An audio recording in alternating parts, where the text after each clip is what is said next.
নমস্কাৰ। আপোনালোকে এতিয়ালৈকে যদি ডিজিটেল কাষ্ট চাৰ্টিফিকেটখন এপ্লাই কৰা নাই তেন্তে এই ভিডিঅ'টো আপোনাৰ বাবে। হয়, বৰ্তমান সময়ত ডিজিটেল কাষ্ট চাৰ্টিফিকেট অতিকৈ জৰুৰী হৈ পৰিছে সকলোৰে বাবে।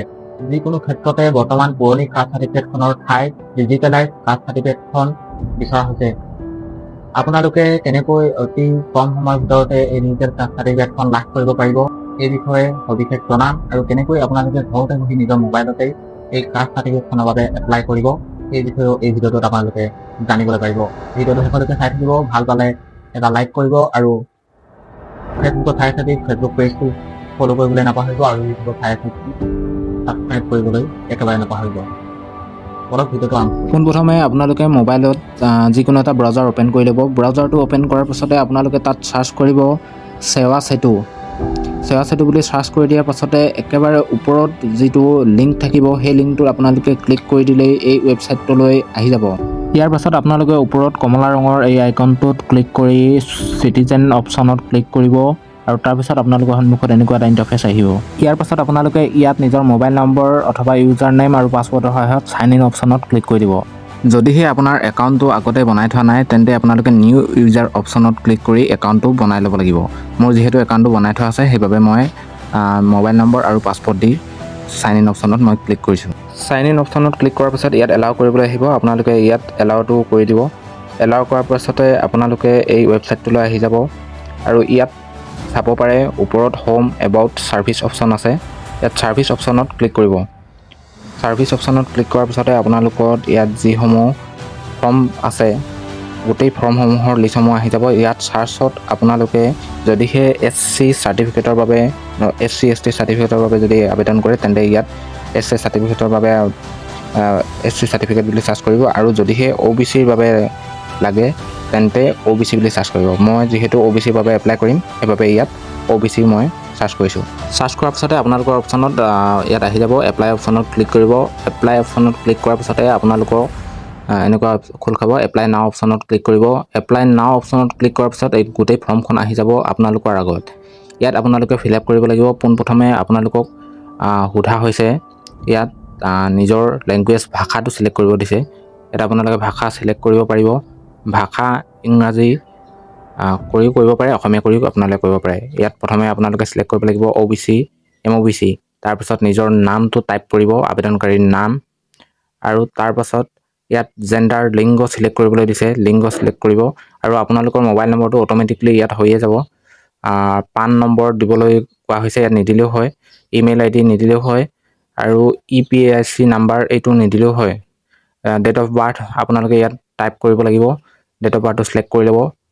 তাৰপিছত নিজৰ দেউতাকৰ নাম, ফাদাৰ্ছ নেম, মাদাৰ্ছ নেম, মাতৃৰ নাম আৰু জনজাতি আপুনি OBCৰ কোনটো জনজাতিৰ অন্তৰ্গত ইয়াত চিলেক্ট কৰি ল'ব আৰু উপজনজাতি এইটোতো চিলেক্ট কৰিব। তাৰপিছত এড্ৰেছ আপোনালোকে টাইপ কৰিব লাগিব। ফাৰ্ষ্ট এণ্ড ছেকেণ্ড এড্ৰেছ দুইটা একেটাই হয়।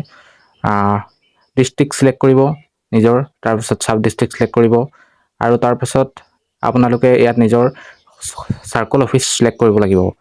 তাৰপিছত আপোনালোকে নিজৰ মৌজাখন চিলেক্ট কৰিব আৰু ইয়াত ভিলেজ অপশ্যনত আপোনালোকে নিজৰ গাঁওখনৰ নামটো চাৰ্চ কৰি দিব। চাৰ্চ কৰি দিলে আহি যাব। তাৰপিছত চিলেক্ট কৰি ল'ব।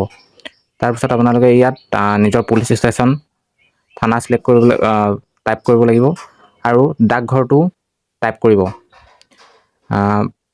ডাকঘৰটো টাইপ কৰাৰ পিছতে আপোনালোকৰ সোঁফালে পিনক'ড বহাবলৈ আহিব। পিনক'ডটো টাইপ কৰাৰ পিছত আপোনালোকে এই তিনিটা অপশ্যনৰ ভিতৰত ছেভ এণ্ড নেক্সট অপশ্যনত ক্লিক কৰি য়েছ কৰি দিব। য়েছ কৰাৰ পিছতে আপোনালোকৰ সন্মুখত ইয়াত ডকুমেণ্টসমূহ ফটো আপলোড কৰিবলৈ কোৱা হৈছে। ইয়াত প্ৰথমতে এপ্লিকেণ্ট ফটোত আপোনালোকে নিজৰ যিখন JPG ফৰ্মেটৰ ফটো সেইখন আপলোড দিব লাগিব। যদিহে JPG ফৰ্মেটত নহয় আৰু 500 KBৰ ভিতৰত যদিহে নহয় তেন্তে ইয়াত আপলোড নহ'ব। আপোনালোকে JPG ফৰ্মেটত 500 KBৰ ভিতৰতেই ফটোখন কম্প্ৰেছ কৰি লৈ ল'ব লাগিব। তাৰপিছত আপোনালোকে proof of date of birth certificate দিয়া হৈছে। ইয়াত আপোনালোকে নিজৰ প্ৰুফ চাৰ্টিফিকেট হিচাপে আধাৰ কাৰ্ডখন দি দিব ছেকেণ্ড অপশ্যনত আৰু থাৰ্ড অপশ্যনতো আপোনালোকে আধাৰ কাৰ্ড চিলেক্ট কৰি আধাৰ কাৰ্ডখনে ইয়াত আপলোড কৰি দিব, যিখন আপোনাৰ পাৰ্মানেণ্ট ৰেচিডেঞ্চৰ চাৰ্টিফিকেট হিচাপে কাম কৰিব। আৰু 3 নম্বৰ অপশ্যনত কাষ্ট চাৰ্টিফিকেট অফ ফাদাৰ ইয়াত যদিহে আছে তেন্তে দিব, নিদিলেও কোনো বাধ্যবাধকতা নাই। দি দিয়াটো ভাল, কিন্তু সোনকালে তেতিয়া আহি যাওক থাকে। আৰু চতুৰ্থ অপশ্যনত নিজৰ এক্সিষ্টিং যিখন কাষ্ট চাৰ্টিফিকেট, পুৰণা যিখন কাষ্ট চাৰ্টিফিকেট আছে সেইখন কাষ্ট চাৰ্টিফিকেট আপোনালোকে ইয়াত আপলোড কৰি দিব। আৰু এই সকলো PDF 500 KB ভিতৰতে হ'ব লাগিব। আৰু এনি আদাৰ ছাপৰ্টিং ডকুমেণ্টত আপোনালোকে নিজৰ পান কাৰ্ডখন আপলোড কৰি দিব। পান কাৰ্ডখন আপোনালোকে আপলোড কৰি দিব। সকলোসমূহ PDF আপলোড কৰাৰ পাছত আপোনালোকে ছাবমিট অপশ্যনত ক্লিক কৰিব। ছাবমিট অপশ্যনত ক্লিক কৰাৰ পাছতে এনেকুৱা এখন ইণ্টাৰফেচ আপোনালোকৰ আগত আহি যাব।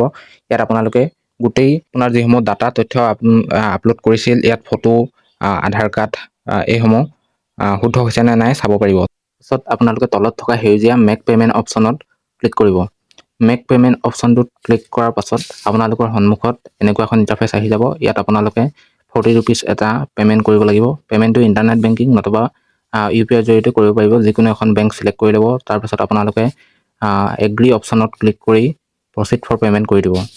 প্ৰচিড ফৰ পে'মেণ্ট কৰাৰ পাছত ইয়াত ওপৰত এটা ৰেফাৰেঞ্চ নম্বৰ আহিব, GRN নম্বৰ। এই নম্বৰটো নোট কৰি থ'ব, নহ'লেও হ'ব, ইয়াত এখন দিবই।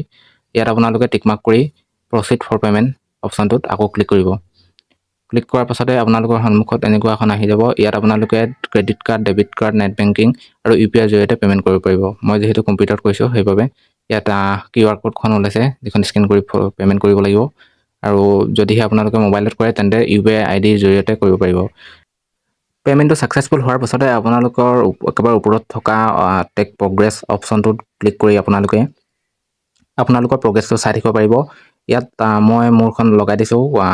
মই 3 তাৰিখ 8 মাহ 2025 চনত ছাবমিট কৰিছিলোঁ আৰু 4 তাৰিখে ভেৰিফাই কৰা হ'ল আৰু 16 তাৰিখে মোক সকলো ডকুমেণ্ট ভেৰিফাই কৰি দি দিয়া হ'ল চাৰ্টিফিকেটখন। আৰু আপোনালোকৰ চাৰ্টিফিকেটখন যদিহে আহে তেন্তে ওপৰত আপোনালোকে দেখিছেই সেউজীয়া ৰঙৰ ডাউনলোড চাৰ্টিফিকেট অপশ্যনটো থাকিব। ডাউনলোড চাৰ্টিফিকেট অপশ্যনটোত আপোনালোকে ক্লিক কৰি চাৰ্টিফিকেটখন ডাউনলোড কৰিব পাৰিব। চাৰ্টিফিকেটৰ বাবে প্ৰদানৰ সময়সীমা 30 দিন নিৰ্ধাৰণ কৰা হৈছে যদিও আপোনাৰ যদি সকলোবিলাক ডকুমেণ্ট ঠিকে থাকে তেন্তে আপোনালোকে অতি কম সময়ৰ ভিতৰতে 20-15 দিনতকৈ বেছি আৰু 30 দিনতকৈ কম সময়ৰ ভিতৰতে আপোনালোকক প্ৰদান কৰা হ'ব এই চাৰ্টিফিকেটখন। তো ভিডিঅ'টো কেনেকুৱা পালে আপোনালোকে জনাবলৈ একেবাৰে নাপাহৰিব। আৰু আগলৈ এনেধৰণৰ ভিডিঅ'সমূহ চাই থাকিবলৈ ফেচবুকত হ'লে ফ'ল' কৰি ৰাখিব আৰু ভিডিঅ'টো এটা লাইক কৰি দিব। ইউটিউবত হ'লে চেনেলটো ছাবস্ক্ৰাইব কৰি ৰাখিব আৰু কমেণ্টত জনাবলৈ একেবাৰে নাপাহৰিব আজি ভিডিঅ'টো কেনে পালে। আৰু কিবা যদি জানিবলগীয়া থাকে তেন্তে মোক কমেণ্টত জনাবলৈ একেবাৰে নাপাহৰিব।